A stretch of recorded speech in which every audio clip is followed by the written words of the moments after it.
नमस्कार दोस्तों, स्वागत है आपका हिमालिनी टीवी यूट्यूब चैनल पर। मैं हूं सच्चिदानंद मिश्र। दोस्तों, काठमांडू की अस्थाई सत्ता मतलब परमानेंट सत्ता की छटपटाहट, आज इस पर हम चर्चा करेंगे।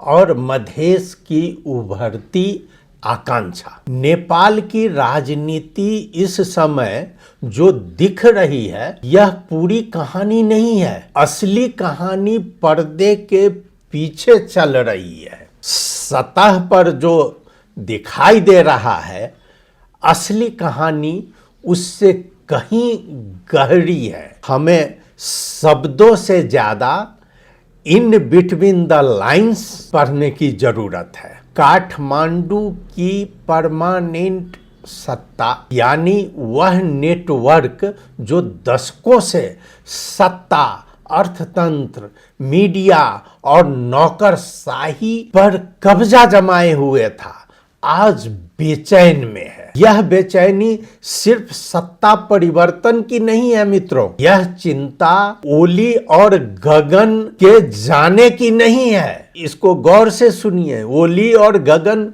अब जा रहे हैं, इसकी बेचैनी नहीं है काठमांडू को।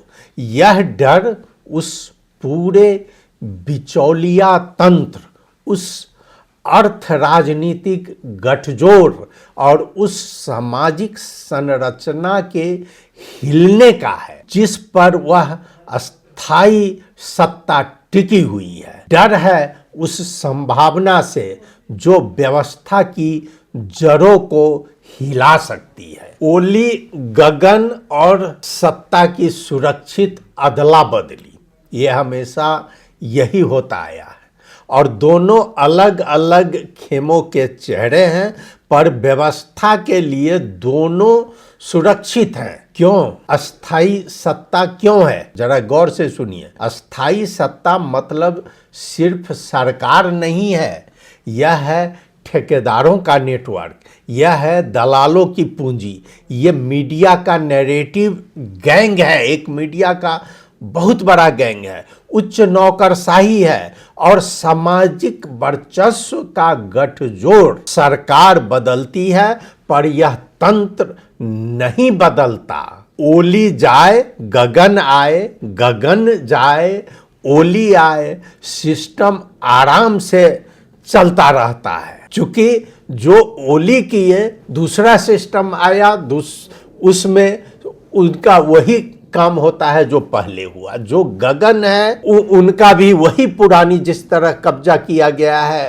कांग्रेस को, वो उसी प्रकार करेंगे। गगन के बारे में एक बहुत अच्छा उदाहरण यहाँ मैं दे रहा हूँ। कुछ ही दिन पहले एक वीडियो सार्वजनिक हुआ है अमरेश कुमार सिंह का, जिसमें कि उन्होंने खुलकर यह आरोप लगाया है और यह कहा है कि ओली जब प्रधानमंत्री थे तो ओली ने स्पष्ट रूप से एक बात कही थी कि संगीता मिश्रा को सचिव बनने नहीं दिया जाएगा। अगर सचिव वो बन जाती है तो यहाँ जो गगन के चेला थे मंत्री प्रदीप पौडेल या और, वो सभी सत्ता छोड़कर चले जाएंगे।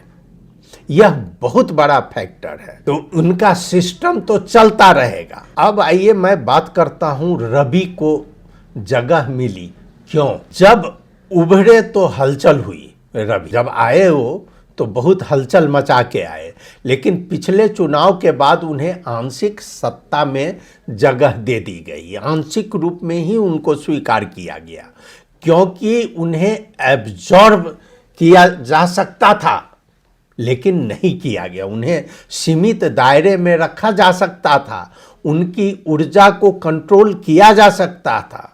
सिस्टम ने उन्हें टेस्ट किया और मैनेज भी कर दिया। अब मैं असली मुद्दा जो है मैं उधर आ रहा हूं। बालेन शाह यानी कि काठमांडू की बेचैनी यहीं से शुरू होती है। शुरू में काठमांडू के लिए बालेन शाह एकदम रोचक थे, मनोरंजन के रूप में लोग लिया करते थे।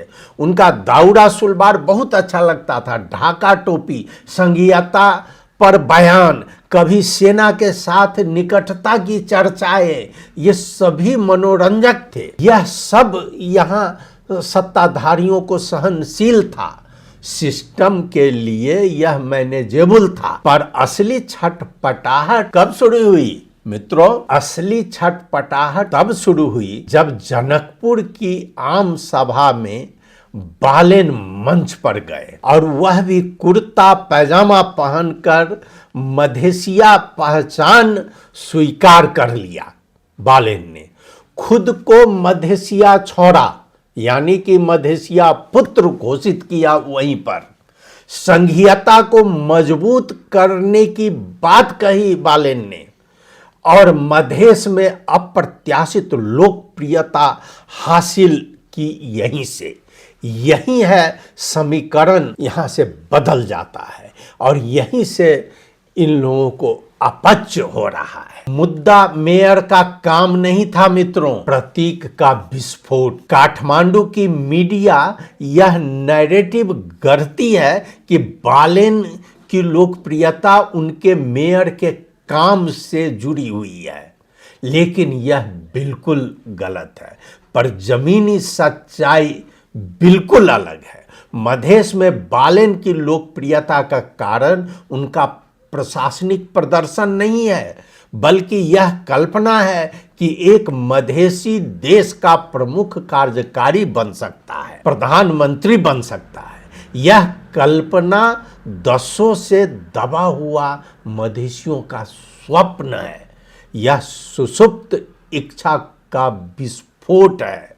मधेश का हर आम नागरिक यह खुलकर नहीं कहेगा, पर जब वह यह कल्पना करता है उसके मन में लड्डू फूटते हैं। यह भावनात्मक है, यह राजनीतिक है, यह ऐतिहासिक है। अगर मधेश का कोई भी बेटा देश का प्रमुख कार्यकारी बनने का सपना देखे तो यह सिर्फ चुनाव नहीं है मित्रों, सत्ता के सामाजिक चरित्र का परिवर्तन होगा यहीं से। मधेश में लड्डू क्यों फूट रहे हैं? काठमांडू की मीडिया कहती है बालेन की लोकप्रियता उनके काम की वजह से है, पर यह बिल्कुल अलग है। हम भी केंद्र में हो सकते हैं। यह दशकों से दबा हुआ सपना मधेसियों का है, यह सुसुप्त इच्छा है वहाँ की। हर मधेसी खुलकर नहीं बोलता है, पर दिल के भीतर एक आवाज है, अब हमारी बारी भी आ सकती है।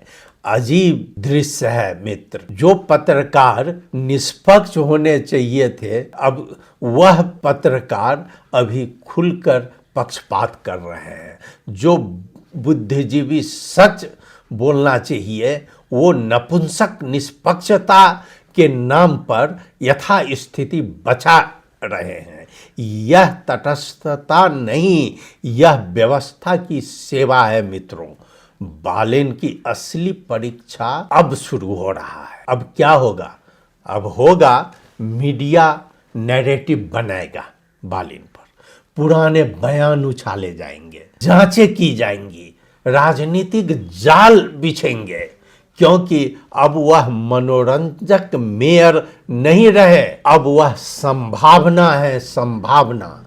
और संभावना से अस्थाई सत्ता डरती है। जी हाँ, साफ बात, इन पर कोई भ्रम नहीं है।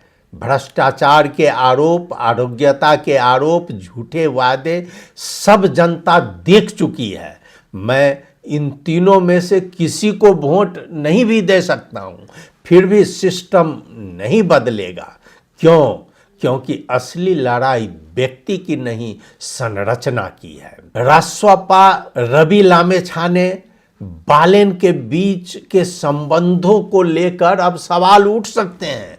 भाद्र 23-24 की भूमिका पर भी सवाल है, उनकी शासकीय शैली पर भी संशय है। सवाल उठाना लोकतंत्र की जिम्मेदारी है, पर एक बात स्पष्ट है, ओली और गगन पर कोई भ्रम नहीं बचा। दोनों पर भ्रष्टाचार, अक्षमता और असफल शासन के आरोप गहरे हैं। और यह भी सच है, यह धरातलीय यथार्थ नहीं बदलता है। यह लड़ाई क्यों जरूरी है? क्योंकि कभी कभी हार कर भी इतिहास जीता जाता है मित्रों। अगर यह लड़ाई नहीं लड़ी गई तो बिचौलिया तंत्र हमेशा जिंदा रहेगा। अगर यह चुनौती नहीं दी गई तो सत्ता का सामाजिक चेहरा कभी नहीं बदलेगा। अब अंतिम बात सत्ता परिवर्तन नहीं, संरचना परिवर्तन की है। इस चुनाव में असली सवाल यह नहीं है कि ओली जाएंगे या गगन आएंगे।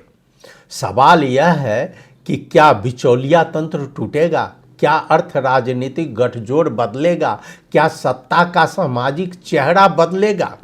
अगर नहीं तो सब कुछ वैसा ही रहेगा। अगर हाँ तो यह संघर्ष आसान नहीं होगा। तो मित्रों, काठमांडू की परमानेंट सत्ता छटपटा रही है। मधेश के मन में उम्मीद जग रही है।